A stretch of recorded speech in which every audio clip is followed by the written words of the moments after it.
Graças a Deus. Eu gostaria, então, sem mais delongas, de convidar os irmãos a abrirem a palavra de Deus comigo para falarmos sobre a mensagem de hoje, que está lá em João, Evangelho de João, capítulo 3. Nós teremos agora em janeiro uma série que é um desafio proposto pelo pastor Gerson. O pastor Gerson sai de férias, joga as bombas aqui no nosso colo, a gente abraça, né? Ele falou, vamos fazer um mês aí de encontros com Jesus, né? E, glória a Deus, nós, pastores, abraçamos esse desafio. Cada domingo nós vamos falar de um episódio, de um personagem que teve um encontro com Jesus, relatado nos evangelhos, um encontro que, sem dúvida nenhuma, sempre foram encontros transformadores. Sempre foram encontros que trouxeram à luz coisas muito mais profundas do que quem estava buscando se encontrar com ele imaginava. Jesus sempre nos surpreende quando se encontra conosco. E não foi diferente com nenhum desses personagens sobre os quais nós trataremos durante esse mês de janeiro. E eu gostaria de convidar vocês a iniciarmos essa jornada com o primeiro desses personagens.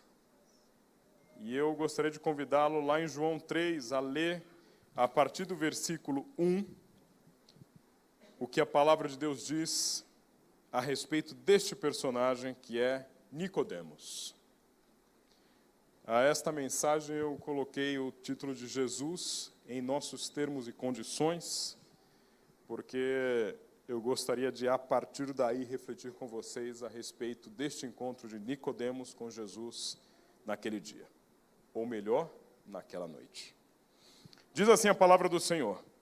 Havia um fariseu chamado Nicodemos, líder religioso entre os judeus. Certa noite veio falar com Jesus e disse, Rabi, todos nós sabemos que Deus enviou o Senhor para nos ensinar. Seus sinais são provas de que Deus está com o Senhor. Jesus respondeu, eu lhe digo a verdade. Quem não nascer de novo não verá o reino de Deus. Como pode um homem velho nascer de novo? Perguntou Nicodemos. Acaso ele pode voltar ao ventre da mãe e nascer uma segunda vez? Jesus respondeu, eu lhe digo a verdade. Ninguém pode entrar no reino de Deus sem nascer da água e do Espírito. Os seres humanos podem gerar apenas vida humana, mas o Espírito dá à luz vida espiritual. O que é nascido da carne é carne. O que é nascido do Espírito é Espírito. Portanto, não se surpreenda quando eu digo, é necessário nascer de novo. O vento sopra onde quer. Assim como você ouve o vento, mas não é capaz de dizer de onde ele vem, nem para onde ele vai, também é incapaz de explicar como as pessoas nascem do Espírito. Como pode ser isso? Perguntou Nicodemos. Jesus respondeu, você é um mestre respeitado em Israel e não entende essas coisas? Eu lhe digo a verdade.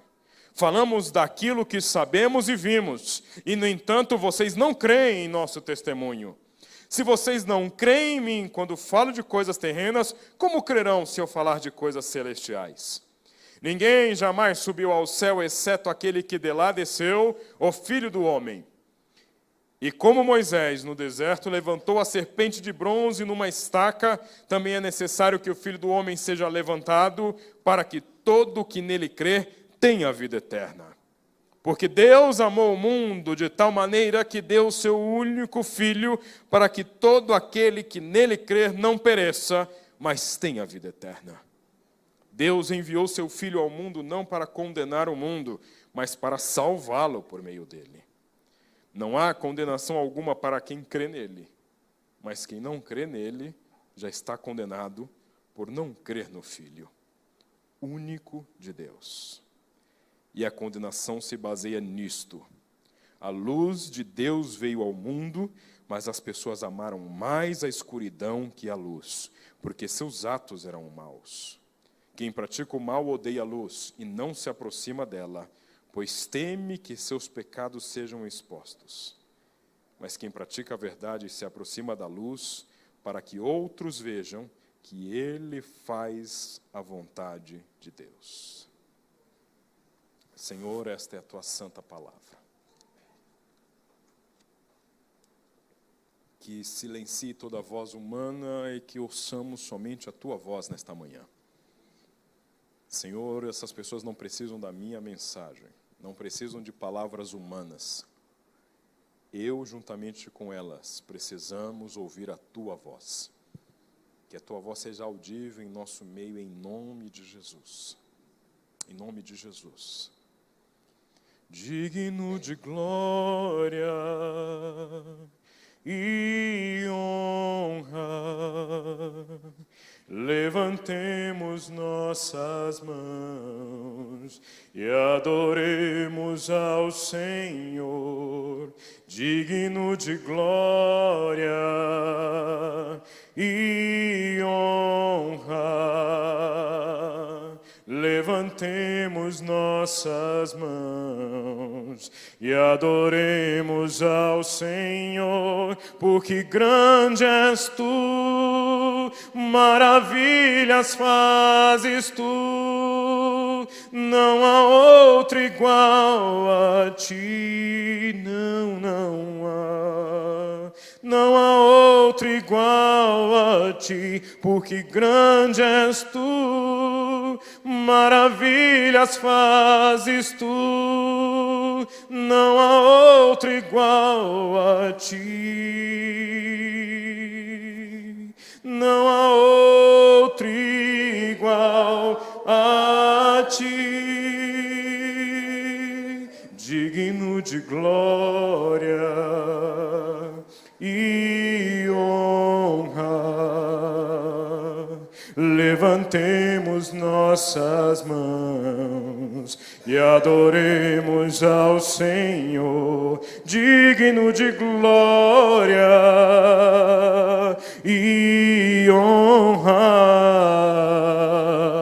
Levantemos nossas mãos e adoremos ao Senhor, porque grande és tu, maravilhas fazes tu, não há outro igual a ti, não há outro igual a ti, porque grande és tu, maravilhas fazes tu, não há outro igual a ti, não há outro igual, porque grande és tu, maravilhas fazes tu, não há outro igual a ti, não há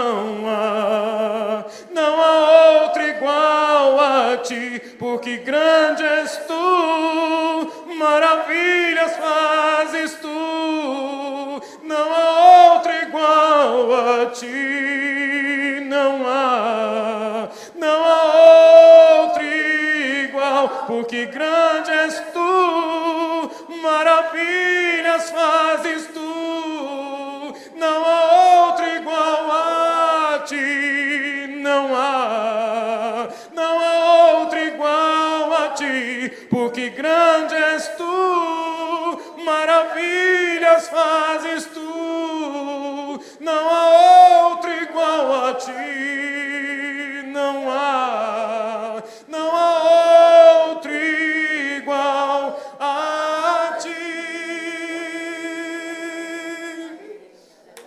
Porque não há ninguém igual a ti, Senhor. É que estamos aqui nesta manhã, porque tu és digno de glória, porque ninguém faz nada como tu. E porque ele é digno de glória que Nicodemos, o fariseu, resolveu um dia se encontrar com ele numa noite. Nicodemos era um homem que fazia parte do Sinédrio, a mais importante esfera de poder dos judeus.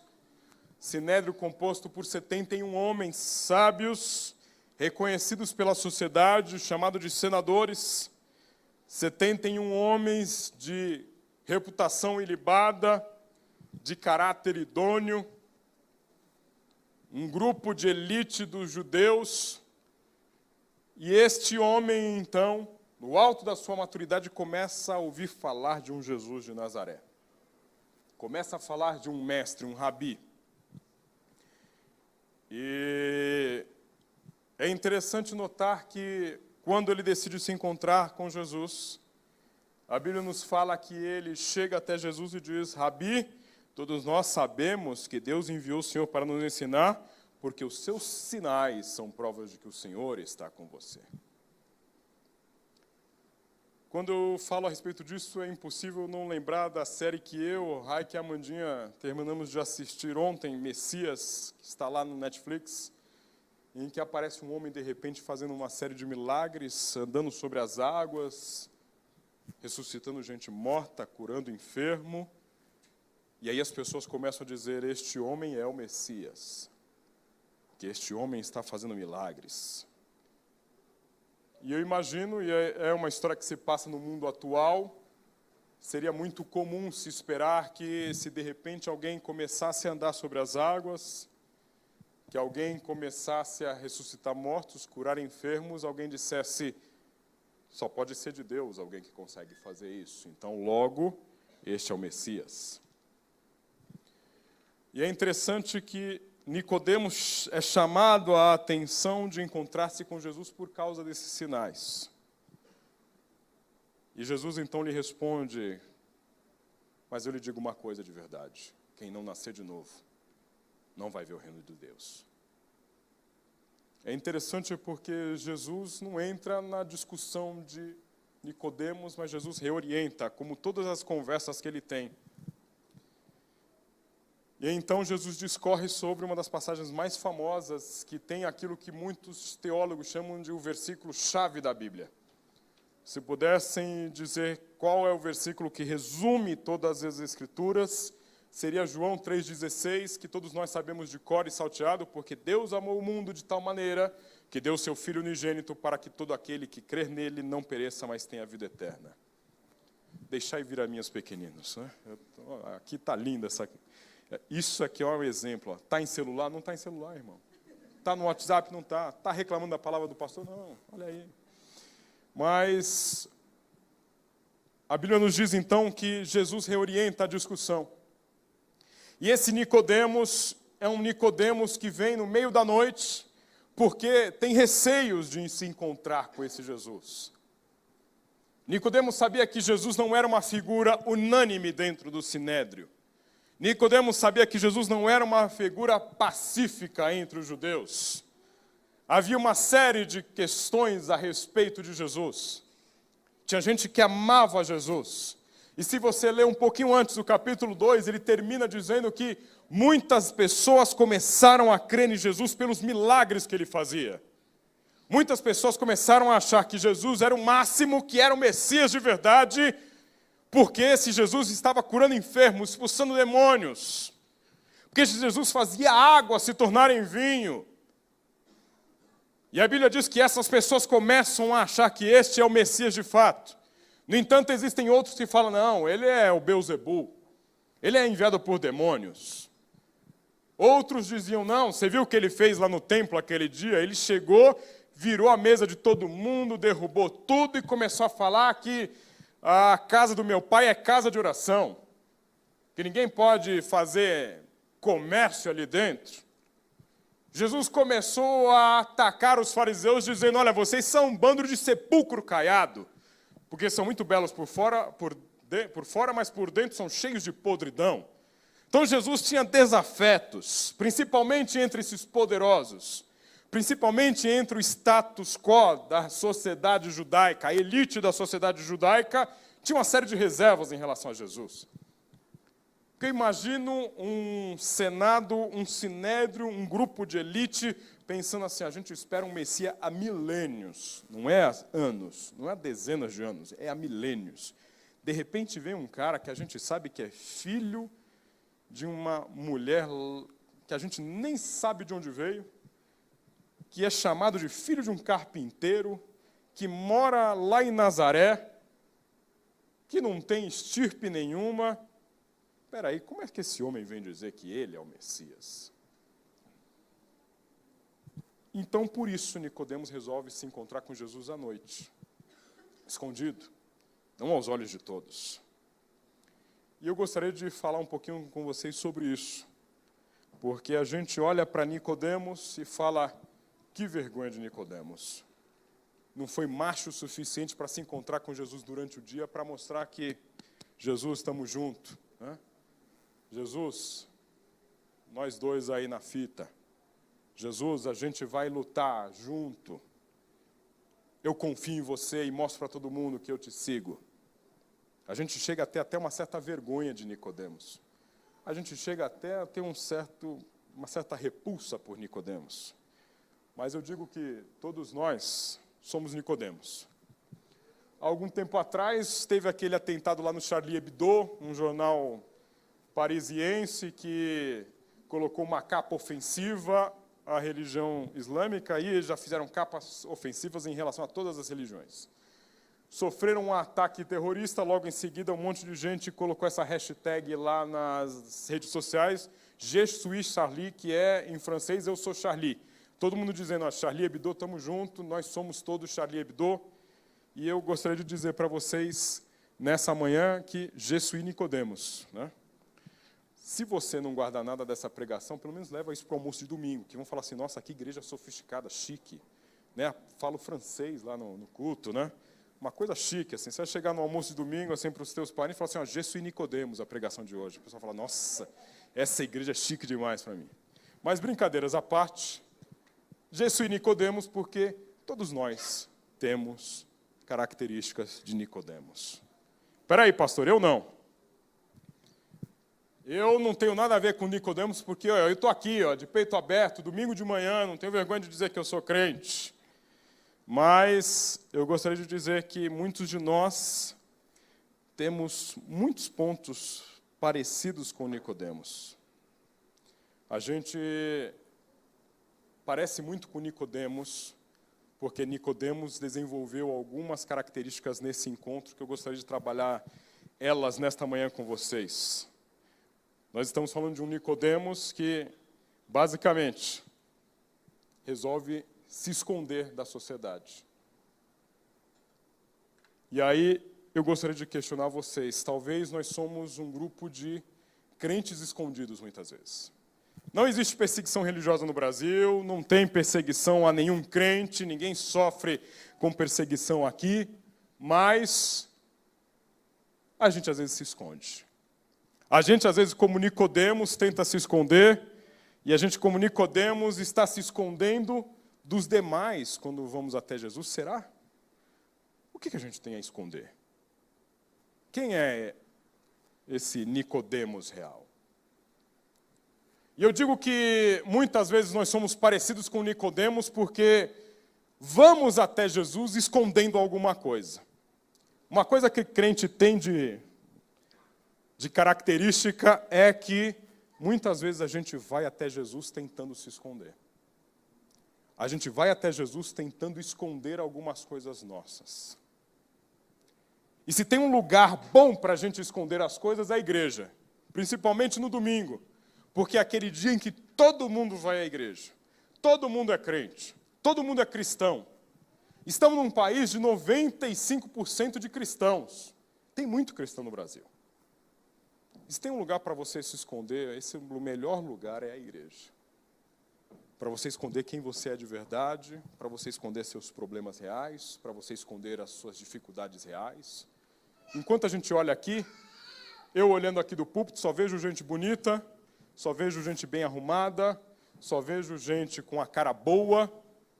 E aí a gente termina o culto e podemos dizer, nossa, temos um grupo aqui de pessoas felizes e realizadas porque são cristãs, elas não sofrem com nada, elas não têm problema nenhum, elas vão para o resto da semana delas abençoadas, porque elas receberam algo que só dentro dessa 1h30, 2 horas de culto, elas podem receber para preencher a semana delas e passar uma semana abençoada. Eu já vivi épocas da minha vida em que eu ia ao culto domingo de manhã, ia à noite, à tarde. E eu me lembro de uma semana que, não sei por que razão, por algum compromisso, não sei se era de trabalho ou provas, eu não fui ao culto no domingo, nem de manhã, nem à noite. Eu me lembro que eu fiquei com um peso naquela semana dizendo, minha semana não vai dar certo. Ai, não recebi a bênção do domingo. Aí começa a segunda-feira, aconteceu alguma coisa errada no trabalho, eu falava, olha aí, não fui ao culto no domingo, olha o que deu. Porque a gente dá ao domingo, a gente dá à religião, a gente dá a esse momento do encontro com Deus, este momento mágico de que quando a gente chegar lá as coisas vão se resolver, a gente vai receber aquele espinafre do Popeye e a gente vai ficar forte para a semana inteira, quando na verdade tem um monte de coisa escondido lá dentro da gente que precisa ser tratada. Tem um Nicodemos de verdade que ninguém está vendo. Tem alguns problemas que estão acontecendo seriamente no nosso casamento, no nosso trabalho, na nossa relação familiar, na nossa saúde. Tem algumas coisas muito sérias que estão acontecendo, mas a gente está se escondendo e achando que se encontrando com Jesus à noite. E a nossa noite, muitas vezes, é o culto do domingo de manhã. Achando que se encontrando com Ele e dizendo, você é o Filho de Deus, porque a gente te adora, a gente te ama, a gente te acha lindo, a gente resolve tudo isso. Nicodemos está praticando o que nós sabemos que, resumidamente, se chama religião. Porque religião é essa parte da vida que a gente compartimentaliza, coloca dentro de uma caixinha e fala, quando eu quero parecer bonzinho, quando eu quero fazer de conta que eu estou tentando me penitenciar pelos meus pecados, quando eu quero receber alguma coisa de Deus, eu uso essa caixinha, porque é nessa caixinha que eu coloco lá ser bonzinho, fazer as coisas certinhas, tentar ser feliz, colocar um sorrisinho no rosto, porque nessa caixinha da religião as coisas têm que funcionar muito bem. E religião é isso, é tentar compartimentalizar e dizer, não, aqui é o seu espaço. Porque no trabalho é vida real, viu, pastor? Aí o bicho pega. Lá em casa o bicho pega. Porque aí é vida real. E eu digo que muitos de nós, ou melhor, todos nós, muitas vezes nos escondemos para nos encontrar com Jesus. Porque, como eu disse, não tem lugar melhor para se esconder do que uma religião, uma capa de crente, uma capa de religiosidade para dizer, estou punindo as minhas culpas aqui no domingo de manhã, me escondendo nesse encontro com Cristo. E aí, esse esconder-se de Nicodemos no mundo de hoje é um esconder-se muito simples. Porque estamos num Brasil evangélico. Estamos num Brasil em que, quando eu era criança, até você tinha certo preconceito em dizer que era crente. Eu lembro que eu falava que era crente na escola, meu Deus do céu, era quase crucificado. Hoje é pop você dizer que é crente. Hoje você tem jogador de futebol crente, você tem ator de televisão crente, você tem empresário crente, você tem político crente, você tem ladrão crente, você tem traficante crente, você tem pastor ladrão crente, você tem ator pornô crente, Jesus amado. Aí você tem tudo, e o cara não, eu sou crente. Até o presidente é crente, né? Estamos num país evangélico, né? Então é muito legal você dizer que é crente. Então, é o que eu digo que é o crente de Facebook. Você olha a página dele, ele coloca versículo, ele vai lá, coloca aquele ursinho com coraçãozinho, Jesus te ama, e tal. Aí ele manda mensagem para as pessoas, videozinho, que ele fala assim, olha esse vídeo. E aí você olha o Facebook dele, ele é um crente de verdade no Facebook. Mas o mundo não resume-se às redes sociais. Porque esse crente de Facebook, ele vai para o trabalho. Esse crente de Facebook, ele tem família. Esse crente de Facebook, ele luta no dia a dia para ganhar o seu pão. E aí a grande pergunta que me fica é, quem nós somos de verdade? Quem nós somos naquele chuveiro ligado, dentro de um banheiro trancado, em que sou eu e Deus somente? Quem somos nós naquele carro com o rádio em volume alto para que eu não seja incomodado pelos meus pensamentos? E, irmão, eu não estou querendo fazer aqui discurso moralista de que, olha, mãozinha veja bem onde pega, olhinho veja bem onde olha. Eu estou te falando aqui de um relacionamento um pouco mais profundo com Deus, em que Deus sabe o que está se passando no teu coração quando é só você e Ele. Será que a gente não tem vergonha de revelar esse verdadeiro eu? A gente vive, às vezes, um cristianismo superficial e religioso porque a gente passa depressões e, de repente, não tem ninguém na igreja sabendo. A gente passa por lutas e não tem ninguém na igreja sabendo. Tem gente morrendo de doenças dentro da minha casa e ninguém está sabendo. Eu estou passando por uma crise terrível dentro do meu trabalho e ninguém está sabendo. Porque eu tenho que me esconder. Porque eu preciso chegar aqui e mostrar que está tudo bem, está tudo certo, está tudo ok. Que tipo de vergonha a gente tem que a gente não consegue revelar-se para Cristo e revelar-se aos outros em Cristo? Eu digo que a gente também parece muito com o Nicodemos porque a gente olha para o Evangelho como Nicodemos olhava. Nicodemos tinha vergonha de relacionar-se com Jesus porque este Evangelho de Jesus poderia afetar a sua reputação pessoal. O Evangelho genuíno de Jesus de Nazaré poderia expor Nicodemos a uma vergonha na sociedade. O Evangelho real de Jesus poderia colocar a carreira de Nicodemos em risco, a vida de Nicodemos em risco. Então ele resolve se encontrar com Jesus à noite para não correr este risco. Porque o Evangelho de Jesus, de fato, não serve para pessoas muito importantes, para pessoas fortes, para pessoas poderosas, para pessoas ricas. O Evangelho de Jesus é para pobre, é para fraco, é para injustiçado, é para gente que chora. Nicodemos tem dificuldade de lidar com este Jesus, porque o Jesus de Nicodemos tiraria status de Nicodemos, tiraria a força de Nicodemos, tiraria a reputação de Nicodemos, tiraria a capacidade de Nicodemos de ter interlocução com os poderosos da sociedade, porque ele sabia, este Jesus que eu conheço e que eu ouço falar, não encaixa nessa realidade, porque o evangelho dele não é para gente importante, não é para gente poderosa, é para gente fraca, fracassada, pobre. Ele faz um sermão dizendo: bem-aventurados os pobres, porque deles é o reino. Bem-aventurados que choram, porque vão ser consolados. Bem-aventurados que são perseguidos pela justiça, porque deles é o reino de Deus.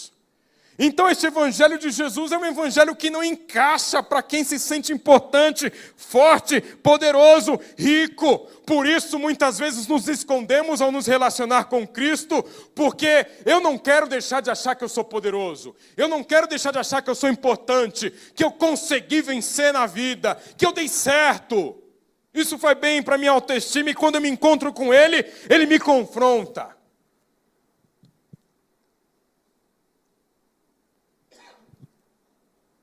Por isso que eu digo que o título dessa pregação disse aqui: Jesus nos nossos termos e condições.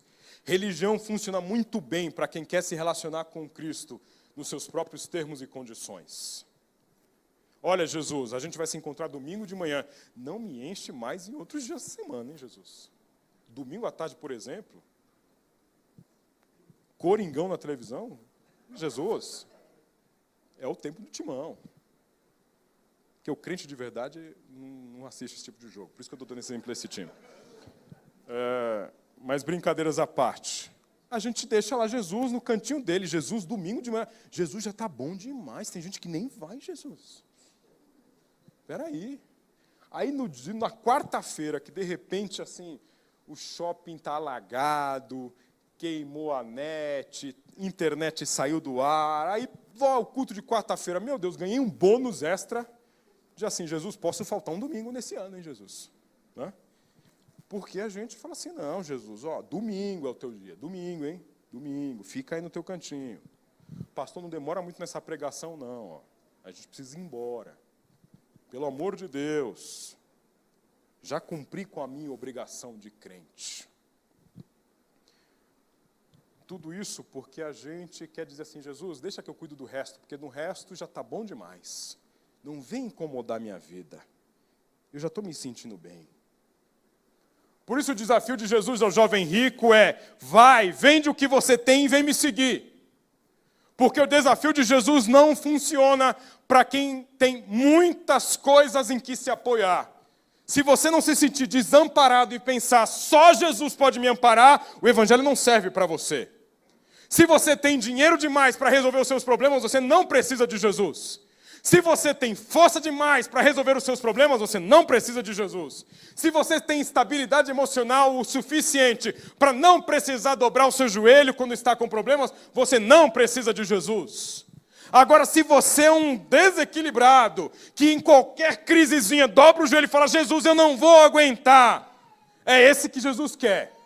Se você é aquele que fala assim, Jesus deu tudo errado, agora está nas tuas mãos, é esse que Ele quer. Jesus deu tudo errado lá na empresa, agora essa empresa é tua, é isso que Ele quer. Jesus, meu casamento desfaleceu, o Senhor é que tem que cuidar dele, é isso que Ele quer.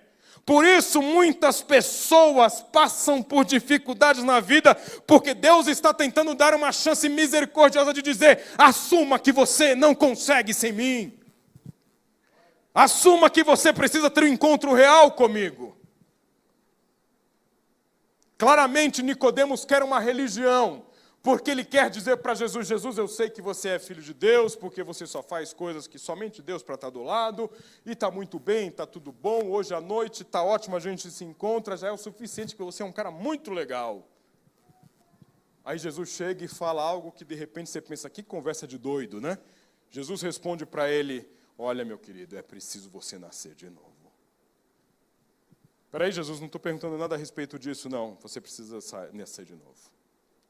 Porque Jesus, ao invés de religião, está propondo para Nicodemos um relacionamento. Jesus está propondo para Nicodemos uma dinâmica interna e não um ajuste externo puramente estético. Agora eu vou ser crente, então agora eu vou domingo de manhã à igreja, vou criar meus filhos na igreja, porque é importante criar os filhos na igreja, vou fazer as coisas certinhas, vou ser um cara crente. Jesus chega e fala assim, meu querido, é preciso nascer de novo. A coisa tem que ser um pouco mais profunda. Só vai funcionar se a gente ir um pouco mais além. Não basta você ser o cara do sinédrio, não basta você ser um cara respeitável, não basta você fazer tudo certo, Nicodemos. O que eu estou dizendo para você é que joga fora tudo isso. Como o apóstolo Paulo diz, considere tudo isso como esterco. Considere tudo isso como lixo. Considere tudo isso como algo que não tem valor nenhum, para que você entenda que o evangelho começa a ter valor quando você não tem valor nenhum. Wesley certa vez disse a respeito de Moisés que ele teve 3 fases distintas na vida. 40 anos como príncipe do Egito, 40 anos desgarrado no meio do deserto, depois de fugir, com o risco de ser preso após ter matado um egípcio, e nos últimos 40 anos da vida guiando o povo no deserto. Wesley disse, Moisés passou 40 anos achando que era alguém, depois 40 anos vendo que não era ninguém, e nos últimos 40 anos, vendo o que Deus faz com quem não acha que é alguém, com quem acha que não é ninguém. Porque Deus está nos propondo algo que é muito além desse domingo de manhã, que é muito além da religião, que é muito além de você colocar o xizinho em evangélico no formulário que você está preenchendo cadastral. É algo que Jesus está dizendo, você precisa mudar totalmente o seu ser, a sua forma de pensar, o seu coração, ou você entrega tudo isso a mim, ou então não tem jogo. É Jesus dizendo, você quer colocar os seus termos em condições, mas o Senhor da história aqui sou eu. Ou você entende de quem é o senhorio, ou então não vai funcionar. Ou você entende que você passa a ser escravo meu a partir de hoje, servo meu e faz o que eu mando, ou então procura outro para você buscar. A proposta então de Jesus a Nicodemos é, já que você veio aqui à noite, escondidinho, achando que você vai vir aqui, a gente vai bater um papo de altíssimo nível, filosoficamente, falar a respeito do evangelho, eu quero te dizer o seguinte, você veio até aqui, então a gente vai julgar pesado, a gente vai falar grosso aqui, Nicodemos, porque eu é que mando nessa história. E eu estou te dizendo o seguinte, ou você nasce de novo, ou não funciona. Jesus reorienta a discussão para dizer a Nicodemos, isso aqui é mais do que uma religião. Isso aqui é mais do que o domingo de manhã. Isso aqui é mudar a tua forma de se relacionar com o mundo. Porque eu quero que você diga que você é crente quando você errar com a tua esposa e você sentir que o Espírito Santo está falando com você para você pedir perdão a ela. Eu quero que você reconheça que você é crente quando você recebeu um dinheiro na mão e ouviu uma voz falando assim, abençoa aquele teu irmão, e você fala, mas Jesus, eu ia trocar a televisão. E você sentir que o Espírito Santo está falando assim, olha, se é crente mesmo, meu querido, se você nasceu de novo, você não pensa mais só em si, você vai pensar no outro. Porque o Evangelho de Jesus vai reorientar a sua vida a tal ponto que você vai perceber que amor de verdade é aquele amor de João 3,16, de um Deus que amou tanto, tanto, tanto, tanto, que entregou o único filho, o mais precioso que ele tinha, tudo que ele tinha, para que aquele que crer no Filho não pereça. Resumindo, Jesus está dizendo para Nicodemos, joga fora tudo que você trouxe aqui nessa noite e vamos começar de novo. Nascer de novo porque Jesus nos propõe todos os dias, a mim e a você. Paulo, sabiá? Você acha que porque você é pastor, você já caminhou bastante, já conhece bastante da Bíblia? Vem aqui, vamos conversar. Quem conhece desse assunto aqui sou eu. Meus queridos, eu tenho 39 anos de evangelho. 39 anos que eu tentei viver uma vida de retidão com Deus. Quantas e quantas vezes Deus me quebra quando eu estou com Ele sozinho, falando assim, eu quero mais. Eu quero mais. Eu quero que você aprenda a amar mais. Eu quero que você aprenda a se doar mais. Eu quero que você se pareça mais comigo. Quando mais eu caminho em direção a Jesus, mais eu vejo o quanto eu preciso ser transformado. E eu sei que se eu viver mais 39 anos, vão ser mais 39 anos de Jesus dizendo, nasça de novo. Vai um pouco mais fundo. Não acha que é o teu cargo que vai te fazer ser salvo. Não acha que é a leitura de Bíblia, o tempo de curso de teologia, o teu mestrado no servo de Cristo, não acha que é isso. Dobra o teu joelho. Vem aprender de mim, que sou manso e humilde de coração. Nasce de novo. Por isso eu te convido a fechar os teus olhos neste momento.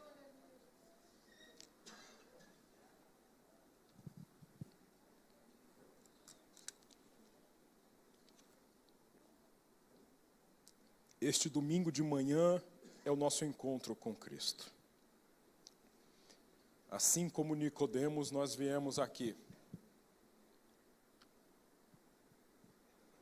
Eu com a minha vestimenta de pastor, você com a tua vestimenta de servo de Deus. E Ele está nos dizendo, olha, é preciso nascer de novo. Ah, mas eu já sou crente, Jesus, já faço parte do Sinédrio, já faço parte do louvor, já sou parte do ministério de oração. Jesus, eu já sou pastor. Jesus. Jesus está te dizendo a mim e a você. Não é importante.